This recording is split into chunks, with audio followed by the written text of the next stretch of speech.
좋습니다. 눈의 여왕에 나오는 트롤의 거울을 알고 계시지요?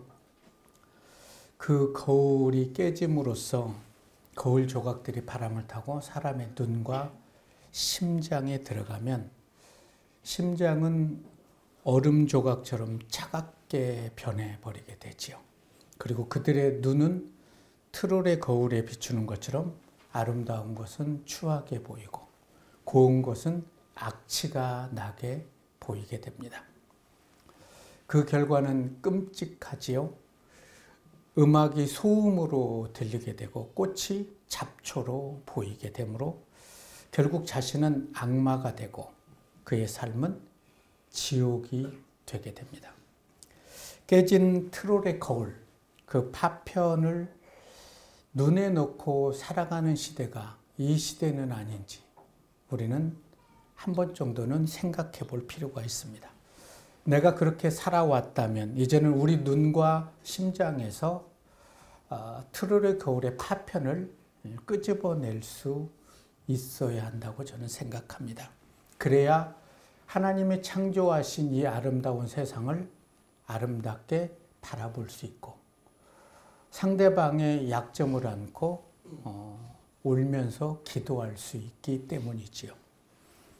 가끔은 바람 소리를 듣기 위해서 눈을 감는 것처럼 하나님의 말씀을 듣기에 눈을 감을 수 있었으면 좋을 것 같아요. 눈을 뜨면 사물이 보이지만 눈을 감으면 내 자신의 내면이 보이고 내 삶을 뒤돌아볼 수 있기 때문입니다. 다투고 오해하고 비판하고 평가하고 원망하며 살기에는 하나님께서 우리에게 주신 생명이 너무나 귀하고 소중하기 때문이에요. 오늘 함께 은혜 나눌 말씀은 마태복음 13장 24절에서 30절 말씀입니다. 저랑 한 절씩 나눠 읽겠습니다. 예수께서 그들 앞에 또 비유를 들어 이르시되 천국은 좋은 씨를 제밭에 뿌린 사람과 같으니 사람들이 잘 때에 그 원수가 와서 옥시 가운데 가라지를 뿌리고 갔더니 싹이 나고 결실할 때에 가라지도 보이거늘 집주인의 종들이 와서 말하되 주여 밖에 좋은 씨를 뿌리지 아니하였나이까. 그런데 가라지가 어디서 생겼나이까. 주인이 이르되 원수가 이렇게 하였구나. 종들이 말하되 그러면 우리가 가서 이것을 뽑기를 원하시나이까? 주인이 이르되 가만두라. 가라지를 뽑다가 옥시까지 뽑을까 염려하노라. 둘 다 추수 때까지 함께 자라게 두라. 추수 때 내가 추수꾼들에게 말하기를 가라지는 먼저 거두어 불사르게 단으로 묶고 곡식은 내 곡간에 넣으리라 하리라. 아멘. 오늘 말씀을 읽어보면 예수님께서 예수님을 따르는 제자들에게 지옥의 말씀을 하지 않고 천국의 이야기들을 들려줘요. 천국의 이야기들을 들었을 때 제자들의 마음은 과연 어떤 마음이었을까? 농부는 길가밭, 돌밭, 가시떨기밭을 옥토로 만들어서 좋은 씨를 뿌리듯이 우리 마음밭에도 하나님께서는 좋은 씨를 뿌려주시지요. 그런데 원수가 와서 좋은 씨를 뿌린 그 밭에 잡초를, 가라지를, 그 씨앗을 뿌리게 됩니다. 농부는 원수가 와서 자기 밭에 그것을 뿌린지를 알지 못해요. 그런데 추수 때가 가까워오자 잡초도 무성한 거예요. 알곡도 무성한데 이것을 발견한 종이 주인에게 얘기를 합니다. 그때 주인은 이런 얘기를 듣고 나서 원수가 잡초를 뿌리고 갔구나.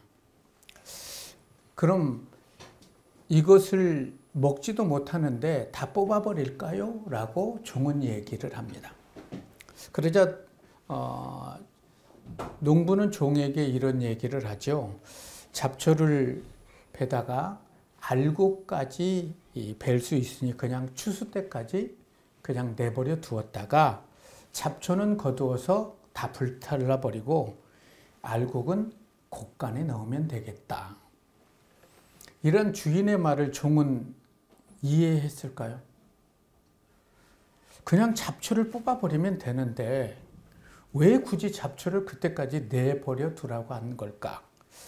그렇다면 농부는 알곡에 대해서 무관심해서 그랬을까요? 우리의 마음밭에는 좋은 것과 좋지 않은 것이 있지 않습니까? 하나님께서 여러분의 마음에 좋지 않은 것, 하나님 마음에 기뻐하지 않는 것을 오늘 이 시간 다 뽑아주신다면 그렇게 여러분들에게 말씀하시면 여러분들은 어떻게 대답하시겠습니까? 아멘으로 대답하시겠습니까? 네. 하나님을 향한 나의 나태함. 하나님의 말씀에 순종하려 하기보다는 세상의 성공을 향해 질주하는 나의 욕망. 내 뜻을 이루기 위함이 아니라 내 뜻을 이루기 위해서 하나님의 마음을 움직이려 하는 그러한 그릇된 신앙. 또 뭐가 있을까요?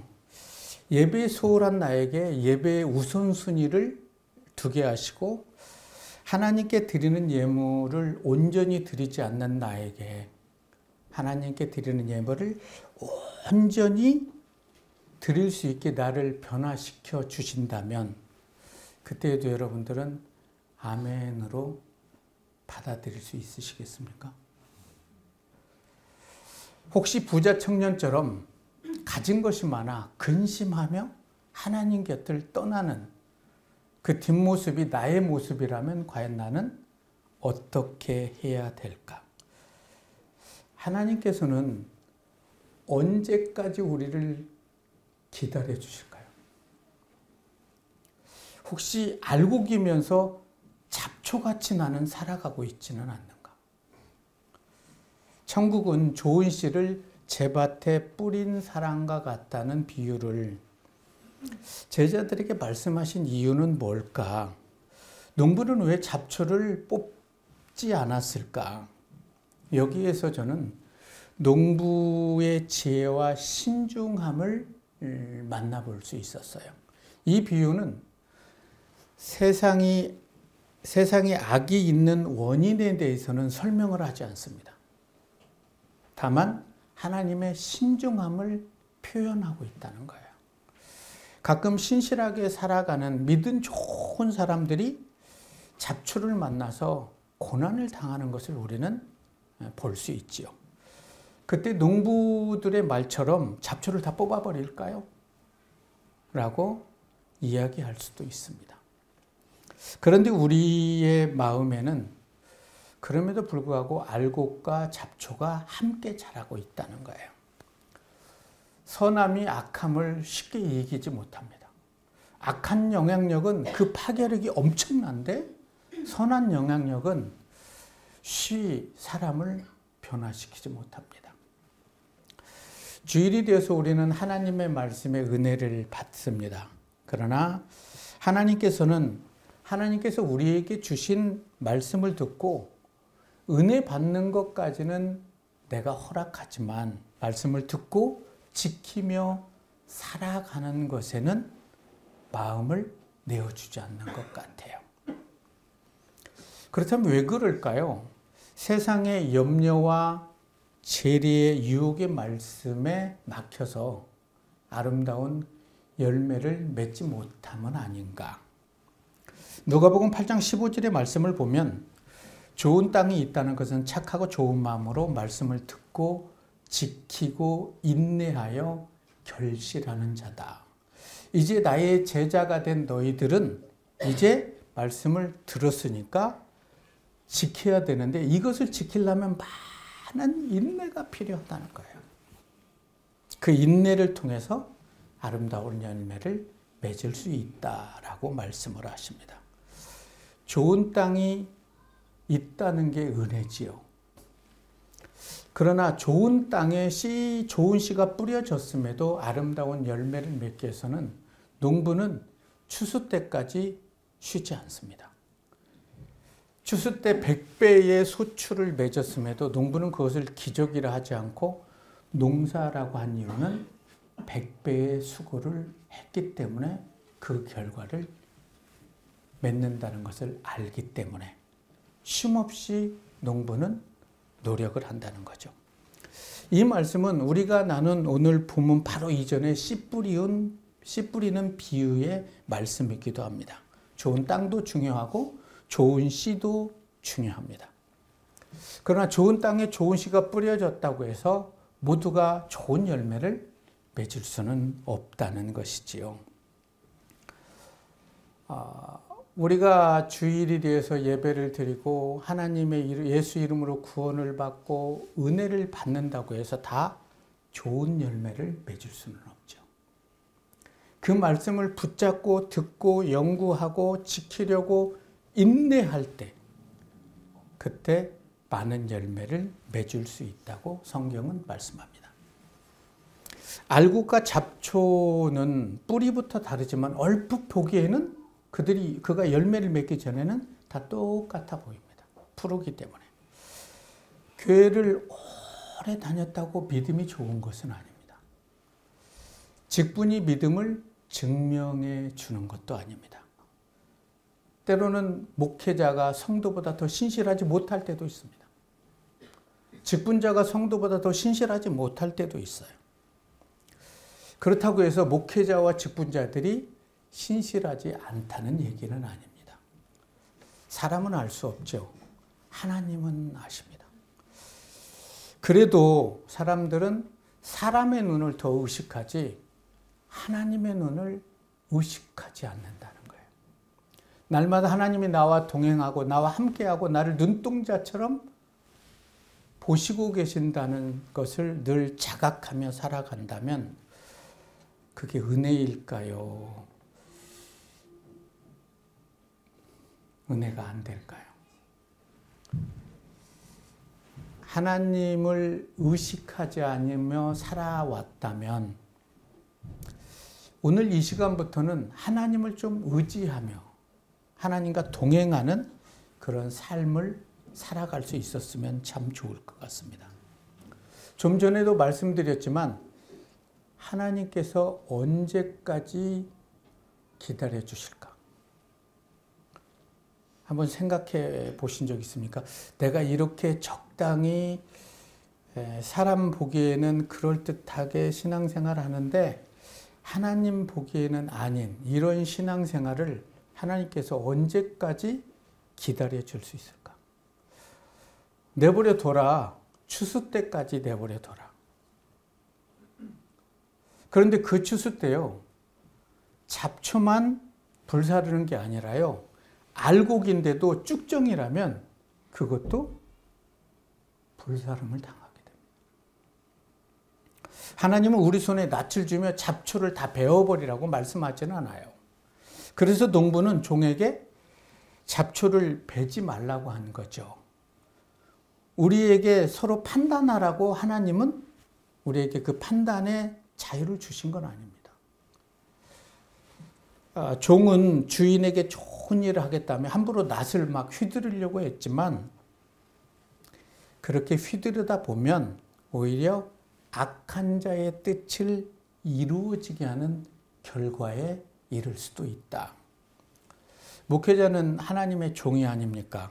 성도들의 약함을 날마다 바로 잡는다면 그래서 알곡이면서 잡초의 삶을 살아가고 있다면 그 모든 것을 날마다 지적하고 판단한다면 나만 알 성도가 어디 있겠습니까? 연약한 성도는 사랑하고 섬겨주고 기다려주고 그가 잘 자라서 열매를 맺을 수 있도록 보호해 줘야 되죠. 그래서 성도는 신뢰의 대상, 믿음의 대상이 아니라 섬김의 대상이죠. 농부는 그렇게 봤어요. 씨를 심고 그것 끝이다. 이제는 네가 나를 섬겨야 된다. 많은 열매를 맺어서 나를 행복하게 해야 돼 라고 하지 않고 열매 맺을 때까지 섬겨야 된다는 걸 알았기 때문에 백배의 수고를 기쁘게 했던 거죠. 원수가 좋은 땅에 좋은 씨를 뿌린 후에 원수가 와서 악한 씨를 뿌리게 되지요. 그래도 내버려 둡니다. 원수가 좋지 않은 씨를 뿌린 이유는 잡초와 함께 알곡까지 불사르기를 원했던 거예요. 자기만의 의로움으로 가득 찬 분노를 품고 자신을 돌아보지 않고 하나님의 일을 망치는 사람들이 이 시대의 교회에는 있지 않습니까? 그런 자들을 통해서 이 시대의 교회가 성장하지 못하는 걸 하나님은 참 마음 아파한다는 거죠. 하나님의 말씀이 뿌리 내릴 수 있도록 하나님의 말씀을 읽고 또 읽고 묵상하면서 말씀대로 살아가야 되는데 하나님의 말씀에는 관심이 없고 종교 생활을 하면서 하나님이 한 분이면 충분합니다. 하나님이 나와 함께 하시면 능치 못함이 없습니다. 이렇게 큰 소리로 외치고 다니는 분을 보면 참 마음이 아프죠. 그런 사람들은 알곡과 가라지를 함께 내버려 두신 하나님의 뜻을 알지 못하기 때문이에요. 자신이 알곡인지 잡초인지를 알지 못하면서 살아간다면 참 아프죠. 여러분 자신에게 물어보십시오. 나는 알곡인가 잡초인가? 나는 알곡이면서 알곡의 삶을 살아가고 있는가? 아니면 잡초의 삶을 살아가고 있는가? 농부는 좋은 씨를 뿌리기 위해서 돌밭을, 옥토를, 가시떨기를 다 개간한 후에 씨를 뿌렸어요. 그런데 그렇게 노력을 했는데도 잡초가 막 무성한 거예요. 그럼에도 우리는 알곡을 내도록 하나님께 부르심을 받은 하나님의 자녀라는 거예요. 내 주위에 잡초 같은 사람이 있어도 그가 잡초가 아니라 알곡임을 알아볼 수 있는 사람. 그래서 그 영혼을 품고 기도해 줄 수 있는 사람이기를 원한다는 거죠. 알곡은 사람을 살리는 존재다. 하나님께서 우리에게 많은 열매를 맺게 하신 이유는 뭘까요? 나 혼자 잘 먹고 잘 살게 하기 위해서 많은 알곡을 맺게 하셨을까요? 여러분 대자연의 모든 나무와 곡식들이 열매를 맺는데 그들은 그걸 자기 것이라고 하나도 하지 않습니다. 농부가 따가도 아무 말을 하지 않습니다.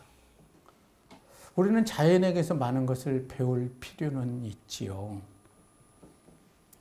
나 혼자 잘 먹고 잘 살라고 이런 은혜를 주셨을까? 아니면 가난하고 궁핍한 자들의 필요를 채워주고 사랑으로 섬기라고 이런 은혜를 주셨을까? 마태복음 12장 18절에서 21절을 제가 우리말 성경으로 읽어드리겠습니다. 보라 나의 택한 내 종, 내가 사랑하는 자, 내가 그를 기뻐한다. 내가 내 영을 그에게 주리니 그가 이방의 정의를 선포할 것이다. 그는 다투지도 않고 울부짖지도 않을 것이니 아무도 길에서 그의 음성을 듣지 못할 것이다. 그의 정의가 승리할 때까지 상한 갈대에도 꺾지 않고 꺼져가는 심지도 끄지 않을 것이다. 또 이방이 그 이름에 희망을 걸 것이다.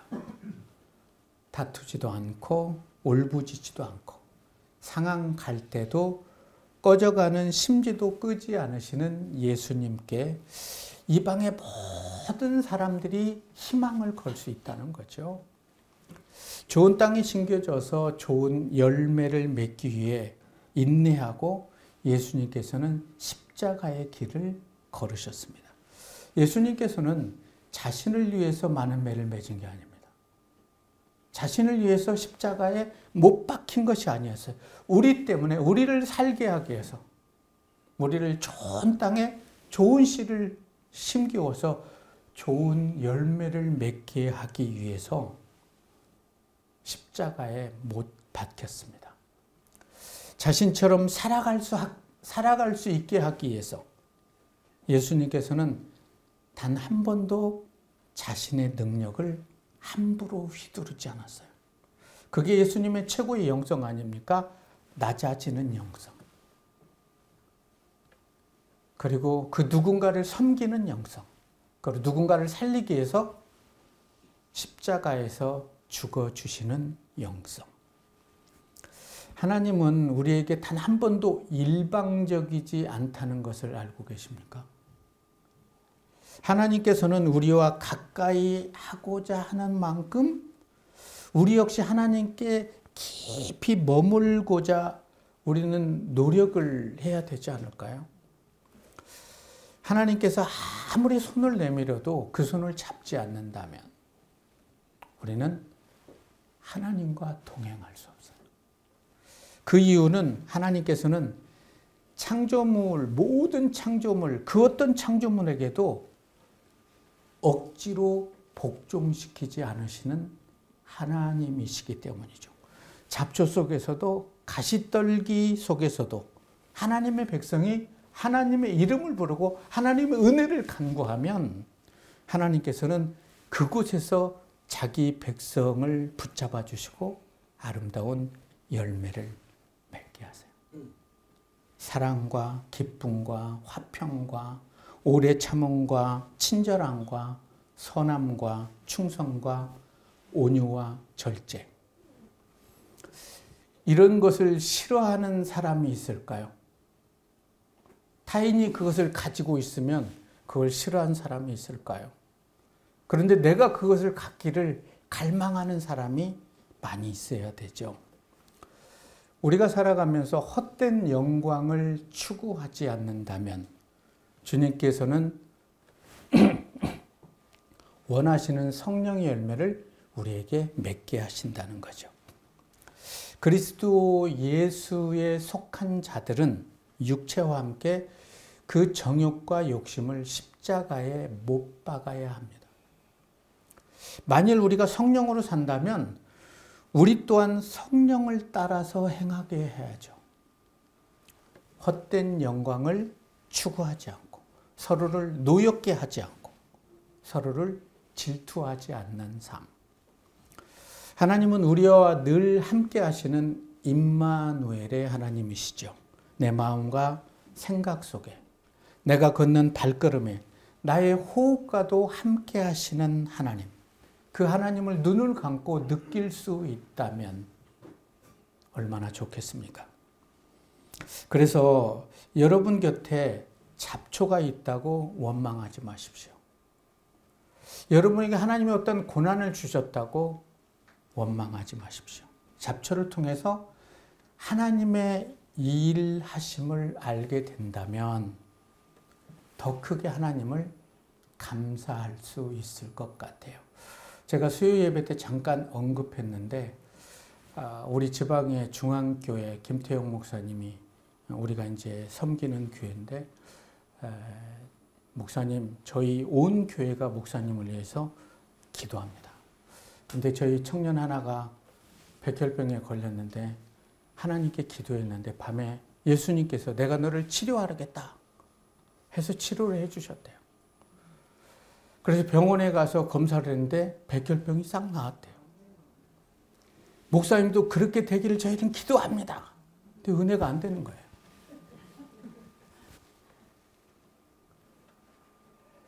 저는 그때 그 얘기를 듣고 이런 생각을 했어요. 그 청년을 통해서 하나님께서는 또 그 가정을 하나님께로 돌아오게 하기 위해서 그런 은혜를 주셨을 것 같다. 하나님은 그렇게 기적을 일으키시기도 해요. 그래서 다시 전화해서 물어봤어요. 그 처녀는 캐나다에 있는데 엄마가 예수를 안 믿는데 예수님이 고쳐줬다는 말을 듣고 지금 교회에 나와서 신실하게 신앙생활을 한다는 거예요. 저는 병상에서 암이 아니기를 했는데 암이 됐잖아요. 두 번째는 이제 골수 이식까지는 하나님 가지 말게 해주십시오. 목회자로서 타인들에게 도움을 받는다는 게 그렇게 썩 좋은 것은 아니니까 거기까지는 가지 말게 해주십시오. 하나님이 들어주셨어요. 한 1, 2년은 된 것 같은데 거기까지 가지 않아서 신약으로 아침 저녁으로 항암제를 먹는 걸로. 감사하죠? 치료해 주신 것도 감사하겠지만 그래도 한 5년 안에는 뭐 90% 이상 완치가 된다니까 살면 되지 않았습니까? 그러니까 너무나 감사한 거예요. 바로 100% 치료되시는 하나님도 감사하지만 또 약을 먹고 힘들어하면서 또 하나님을 더 깊이 경험하는 것도 그 두 개의 은혜의 무게는 저는 똑같다고 생각을 합니다. 근데 하나님은 한 번도 저에게 내가 너를 치료해 주겠다. 암이 걸렸을 때도 뭐 여러 가지 한 번도 속삭여 주지 않았어요. 그러나 그 이상 죽을 고비에서는 사망한 음침의 골짜기에서는 건져 주셨어요. 참 은혜죠. 그래서 여러분 주위에 잡초가 있다고, 내 삶에 어떤 어려움이 있다고, 지금 너무나 힘들다고 좌절하지 마십시오. 그곳에서 감사를 피워 올리면요, 하나님의 은혜가 그때부터 시작됩니다. 이전에 하나님의 이름을 부를 때와 고난받기 전에와 고난받은 후에 주님 하면 가슴이 뜨끈뜨끈해요. 저는 그게 더 큰 은혜라고 생각합니다. 좋은 땅에 심겨져서 좋은 열매를 맺는다는 것은 쉬운 일이 아니죠. 예수 이름으로 구원을 받은 이후에 모두가 좋은 열매를 맺으면 예수님이 십자가에 돌아가실 이유도 없죠. 예수님께서는 십자가에 돌아가실 때까지 단 한 명도 철든 제자들이 없었어요. 저는 그걸 보면서 엄청 위로가 됩니다. 다 철들어 버렸는데 우리 성도들이 철 안 들면 위로가 안 될 거 아닙니까? 아시고. 그런데 그들에게 죽으심과 부활하심과 성령이 임하니까 작은 예수가 되어서 온 세상에 예수 이름을 전파하더라는 거예요. 예수님께서는 요한복음 13장 1절에 자기가 세상을 떠나 아버지께로 돌아갈 때가 이른 줄 아시고 세상에 있는 사람들을 사랑하되 끝까지 사랑하시니라. 저는 끝까지 사랑하신다는 이 말씀이 가슴에 막 오는 거예요. 그 끝까지 사랑하심이 성령을 그들에게 보내주시고 그들이 초대교회에서 순교의 피를 흘릴 때도 사랑하시는 그 사랑 때문에 이 땅에 복음이 전해질 수 있었어요. 그 사랑으로 우리를 구원하셨다면 우리는 주님 앞에 이제 어떤 삶을 살아야 할까? 왜 나를 사랑하셨는지, 내가 누구이기에 독생자 예수를 이 땅에 보내셔서 그 많은 삶을 살게 하고 많은 매를 맞고 십자가에 못을 박았는지, 그 사랑을 아는 사람은 성화의 과정을 걷고 주님께서 원하는 아름다운 열매를 다 맺었다는 거예요. 성화의 과정을 걷는다는 것을 어렵게 생각할 수도 있겠지만 여러분, 성화의 과정은 혼자 걷는 게 아니라요, 주님과 함께 걷는 거예요. 스데반이 돌에 맞았는데요, 왜 천사의 미소를 지을 수 있었냐면요, 돌보다도 주님이 더 가까이 보이고요. 어떤 웹툰 만화를 보니까 주님이 막 돌을 던지니까 스데반을 뒤로 하고 다 막아주는 거예요. 근데 맞다가 하나를 딱 트니까 그런데 맞았니? 내가 막으려고 다 했는데 튀었구나. 그런 것처럼 막아주신 것 같아요. 그래서 천사의 얼굴을 하고 주님 품에 안길 수 있었다는 거죠. 그래서 함께 걷는 그 길을 주님과 손을 잡고 걸을 수 있다면 여러분들은 아름다운 열매를 맺어갈 수 있다는 거죠. 하나님의 말씀으로 여러분들이 내가 정말 다듬어져 가고 있는가? 하나님 앞에서 우리는 악기에 불과하죠. 하나님께 나의 모든 것을 맡긴다면 하나님께서 그 악기의 음을 다 조율해 주신다는 거죠. 조율이 안 된 악기는 파열음을 냅니다. 그러나 하나님이 딱 말씀으로 조율이 딱 되면 천상의 음악이 흐르게 되고 그걸로서 하나님께 영광을 돌릴 수 있다는 거죠. 하나님은 여러분이 악기이기 때문에 여러분들을 조율하시기를 원해요. 야, 좀 이렇게 조율하자. 조율하시기를 원하는데 자기의 의로움으로 가득 찼다면 조율을 할 수가 없죠. 그는 알곡이지만 나중에는 쭉정이일 수밖에 없다는 거죠. 그래서 자신만 힘든 게 아니라 주위 사람들도 힘들게 한다는 거예요. 저는 사랑하는 성도님 여러분 모두가 알곡이잖아요. 그래서 알곡을 맺어서 아름다운 열매로 하나님께 영광을 돌리고 주위의 사람들을 위로할 수 있는 그런 성도님이었으면 참 좋을 것 같아요. 깨진 트롤의 거울의 파편을 눈과 심장에 넣고 내가 살아가고 있지는 않는지. 그래서 눈은 항상 타인의 약점을 봐서 판단하고 비평하고 이 시대를 비평하고 이러고 있지는 않는지. 그 시간에 그들을 하나님의 눈으로 바라본다면 그들의 아픔을 안고 울어줄 수 있다면 세상은 여러분들 통해서 더 아름다운 세상으로 변화가 될 것입니다. 하나님의 눈으로 세상을 바라보면 다투고 오해하고 원망하고 하나님 내 삶이 왜 이래요? 라고 원망하며 살기에는 하늘이 주신 생명이 너무나도 고귀하고 가치 있기 때문에 그래요. 소중하고 아름답고 축복된 오늘 하루가 모여서 하나님 앞에 아름다운 열매를 맺어갈 수 있는 저와 여러분이 되시기를 주님의 이름으로 축원합니다.